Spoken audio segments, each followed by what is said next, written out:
이상한 알베르게 35번째 날 포르토 마린. 아침부터 앞이 보이지 않을 정도로 장대비가 쏟아지고 있었다.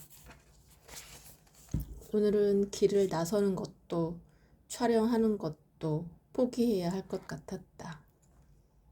다행히 이곳 알베르게에서는 연박이 가능했다. 그래서 오늘은 그동안 찍은 자료들을 정리하며 하루 더 묵기로 했다.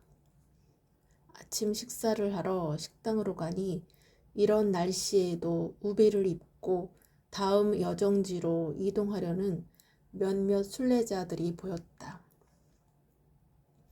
그들은 출발하기 전 서로 힘내라는 격려의 인사를 나누고 있었다. 부엔 까미노, 부엔 까미노. 나는 따뜻한 비프 슈트와 빵으로 아침 식사를 한 뒤 방으로 돌아왔다. 그동안 촬영했던 자료를 열어보니 첫날부터의 여정이 다시 머릿속에서 파노라마처럼 펼쳐졌다. 처음에는 무거운 배낭에 적응하지 못했고 걷는 요령이 없어 무릎과 발이 아프기 일쑤였다. 그때는 영락없는 초보 순례자였다. 걸으면서 촬영하는 것도 쉽지가 않았다. 게다가 걷는 도중에는 배터리를 충전할 수 없었기에 마을에 도착할 때까지 항상 신경을 써야 했다. 그렇다고 힘든 과정만 있었던 것은 아니었다. 아름다운 풍경에 눈이 즐거웠고 새로운 사람들과의 만남에 마음이 즐거웠다. 물론 처음에는 사람들을 인터뷰 대상으로 대하는 PD였지만 어느 순간 순례자들과 함께 동화되면서부터 나도 한 사람의 순례자가 되어 있었다. 이렇게 변하게 된 데에는 질문 알베르게에서 얻은 답변들이 큰 역할을 했다. 뜻하지 않게 만난 질문 알베르게에서 받은 답변들이 내 정신을 일깨웠던 것이다. 나는 시간 가는 줄도 모르고 그동안 촬영한 자료들을 정리하고 나니 마치 오늘 하루도 순례길을 걷고 방금 알베르게에 도착한 듯한 느낌이 들었다. 진한 커피 한 잔이 생각났다. 창밖을 보니 어느새 비가 그쳐 있었다. 나는 마을을 둘러보고 커피도 마실 겸 알베르게를 나섰다. 시원한 바람에 실려오는 빈 내음이 코끝을 스치고 지나가면서 찌뿌둥한 몸과 마음을 개운하게 했고 부드럽게 내려앉는 가을 햇살이 내 몸을 따스하게 했다. 이처럼 비가 온 뒤에 마을 풍경들은 어제 본 것과는 사뭇 달랐다.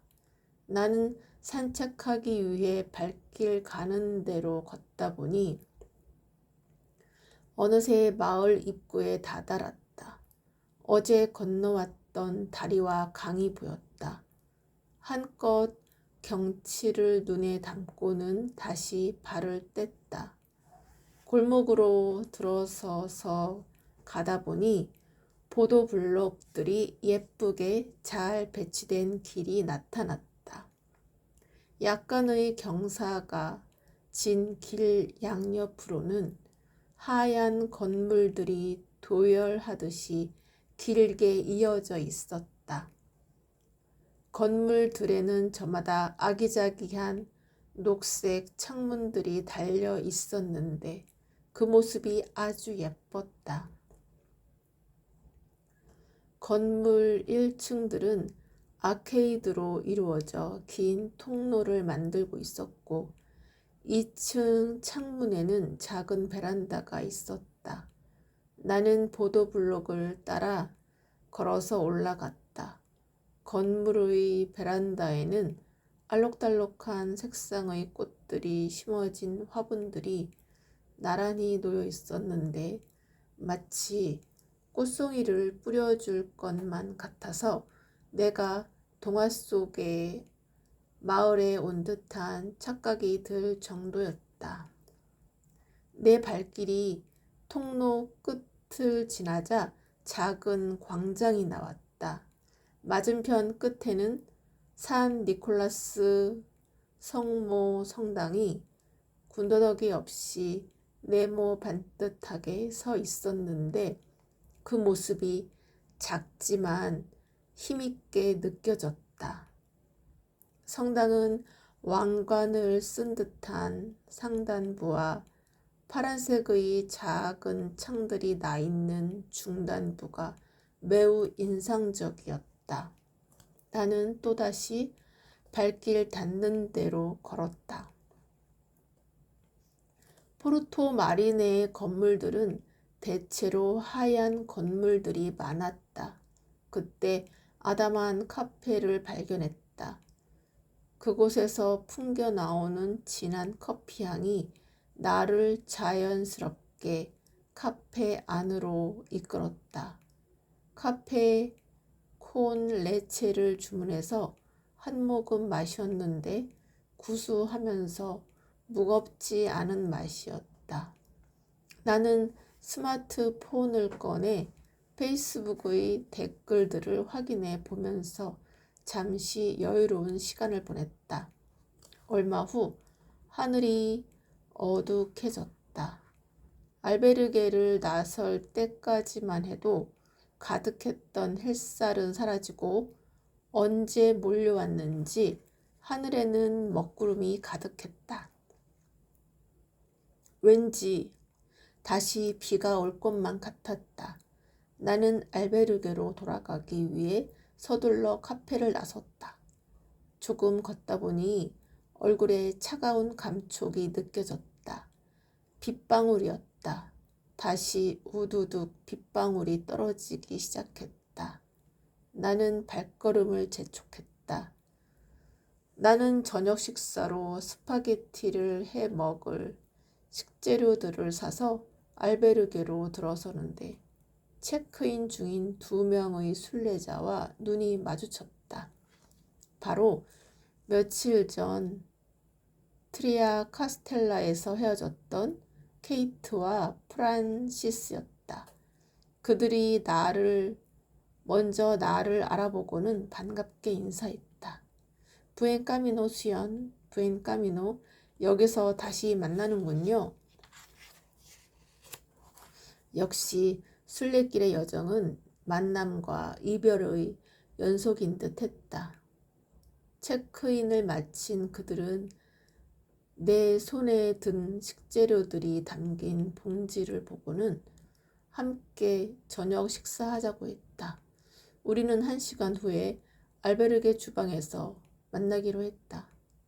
프란시스는 오늘 저녁 메뉴로 특별한 것을 준비했다며 한껏 나의 기대감을 부풀렸다. 나는 잠시 방으로 돌아와 휴식을 취한 후 주방으로 내려갔다. 주방에는 케이트, 프란시스 외에도 2명의 순례자가 더 있었다. 핀란드에서 왔다는 루나와 뉴질랜드에서 온 올리버였다. 프란시스가 들고 온 바구니를 가리키며 말했다. 수연, 오늘의 메뉴는 바로 밤이에요. 밤이요? 네, 밤이요. 하하, 케이트와 이곳으로 오는 길에 밤송이가 많이 보이더라고요. 그래서 오늘 저녁에 밤을 구워 먹으면 좋을 것 같아 한가득 담아왔답니다. 그들이 가져온 밤을 보자 나도 어제 포르토 마린으로 오는 길가에 떨어져 있던 밤송이들이 생각났다. 한국에서 삶아 먹던 밤이 떠올라서 주워갈까 생각했지만 비도 오고 짐이 될 것 같아 그냥 지나쳤다. 그런데 프란시스가 밤을 주워와서 먹을 수 있게 되다니 스페인의 밤 맛이 무척 기대가 되었다. 우리는 각자가 가지고 온 식재료들을 꺼내 손질하기 시작했다. 내가 준비한 스파게티 재료들과 다른 사람들이 준비한 빠에야와 샐러드 재료에 소시지까지. 식재료들이 다양했다. 루나는 맞은편 가게에서 사왔다며 와인 한 병을 바구니에서 꺼냈다. 고소한 크림 향이 가득한 스파게티가 완성돼 갈 때쯤 프란시스는 구운 밤을 접시에 한가득 담아 테이블에 놓았다. 모든 요리가 완성되자 우리는 테이블에 둘러앉아서 와인을 따랐다. 오랜만에 맡아보는 구운 밤 향이 코끝에 와닿았다. 와닿을 때 어울리지 않을 것 같던 스파게티의 크림 향과 테이블에 올려진 와인 향이 오묘한 조화를 이루며 우리를 더욱 즐겁게 했다. 프란시스가 와인 잔을 들며 말했다.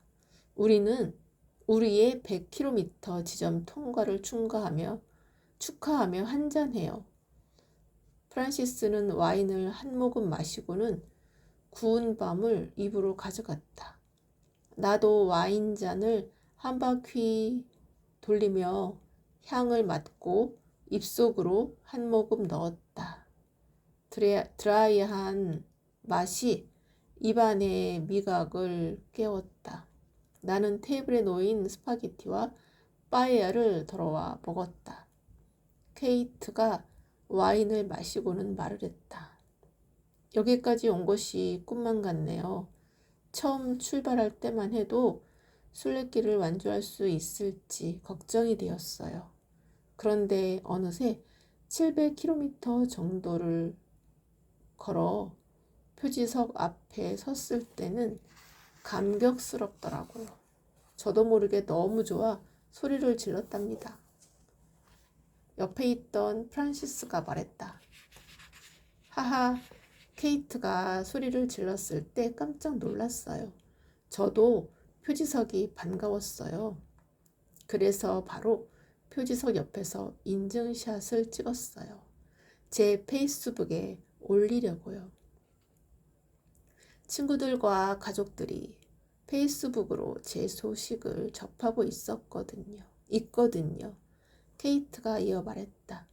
이 길을 걸어오면서 많은 사람들을 만났답니다. 그 사람들과 우리는 같은 길을 걸어왔다는 생각에 더 감격스러웠어요. 무거운 배낭에 어깨가 아플 때면 그만 포기하고 싶을 때도 있었지만 이렇게 꿋꿋이 걸어온 제가 무척 자랑스럽기도 했고요. 이제 조금만 더 걸으면 산티아고에 도착할 수 있어요. 100km가 남았다는 것이 저에게는 특별한 의미로 다가오네요. 프란시스가 이어 말했다. 저도 이 여정의 끝에 섰다는 것이 실감이 났어요. 그때 큰 눈으로 신기한 듯 우리를 바라보며 귀를 기울이던 루나가 말했다. 우와, 정말 좋으시겠어요. 저는 사실 사리아에서 출발했답니다. 그래서 100km 표지석을 지날 때는 이제 시작이구나 싶었어요. 약간의 설렘이 있기는 했지만 담담했답니다. 그런데 다른 순례자들을 보니 아주 반가워하더라고요. 저도 생장에서부터 걸어왔다면 그런 즐거움을 느꼈을 텐데 아쉽네요. 올리버는 어떠셨어요? 하하, 저는 빨리 산티아고에 도착하고 싶네요. 아직 100km가 남아있으니 좋아하기에는 이르지요. 저도 표지석을 지나오기는 했지만 저에게는 단지 숫자가 적힐 돌일 뿐이었어요. 제가 기쁨의 함성을 지를 곳은 산티아고 데 콤포스텔라니까요. 프란시스가 나를 보며 물었다. 수연 씨는 어떠셨어요? 저도 생장에서부터 700km를 걸어와서인지 100km가 무척 가깝게 느껴지네요. 어제 사리아에서 출발할 때부터 평소보다 많은 순례자들이 보였어요. 루나 씨처럼 그곳에서 출발하는 사람들과 함께 걷기 시작하는 구간이라서 순례길 느낌이 좀 달랐던 것 같아요. 루나가 이어 말했다. 세상에, 저는 이제 출발이라 100km가 더 먼 것 같은데. 100km가 가깝게 느껴진다니 대단하네요. 700km를 걸어온 순례자로서 잘 걷는 방법이 있으면 저에게도 좀 알려주세요. 일단 배낭의 허리끈과 가슴 끈을 바짝 조여 배낭이 몸에서 흔들리지 않게 밀착시키는 게 좋아요. 신발 끈도 느슨하지 않게 꽉 묶어 주어야 하고요. 그리고 무엇보다 배낭이 가벼워야 한답니다. 배낭 무게도 아주 중요하지요. 우와, 내일부터 꼭 신경을 써야겠어요. 그리고 한 가지 더 있는데요. 내가 말을 꺼내려는데 올리버가 끼어들었다. 배낭과 신발도 신경 써야겠지만 가장 중요한 건 마음가짐이랍니다. 순례길에 왜 왔는지, 어떻게 걸을 것인지 생각해 보는 게 더 중요하지요. 프란시스도 덧붙였다. 무엇보다 중요한 건 순례길의 여정이 재미있어야 한다는 거예요. 즐거운 마음으로 오늘처럼 이렇게 좋은 사람들과 함께 걷다 보면 어느새 산티아고 대성당에 도착해 있을 거고요. 케이트가 이어서 말했다. 욕심내서 빨리 걸으면 절대 안 돼요. 자기만의 속도에 맞추지 않으면 발목과 무릎에 무리가 많이 간답니다. 결국 더 늦어지게 되고 때로는 불상사가 발생할 수도 있어요. 저도 초반에 만난 내리막길에서 너무 신나서 뛰었다가 고생하기도 했어요. 내가 다시 말을 이었다. 그리고 한 가지 더 있는데요. 나는 그들에게 질문 알베르게에 관해 이야기해 주었다. 멜리데에 있는 질문 알베르게 주소도 알려주었다. 그들은 기회가 된다면 가보겠다고 했다. 어느덧 창밖에는 짙은 어둠이 내려와 있었다. 우리는 즐거운 저녁 파티를 끝내고 방으로 돌아왔다. 침대에 누워 어제 오늘 있었던 일들을 떠올려 보았다. 그러고 보니 리건의 고민에 대한 답변을 받기 위해 포르토마린과 사리아 사이를 왔다 갔다 하며 100km 지점을 이미 여러 번 지나쳤다는 사실을 알게 되었다. 새삼 100km 표지석의 의미가 새롭게 다가왔다. 어쩌면 이곳부터는 또 다른 여정이 기다리고 있지 않을까? 얼마 남지 않은 순례길이 나는 더욱 기대되었다.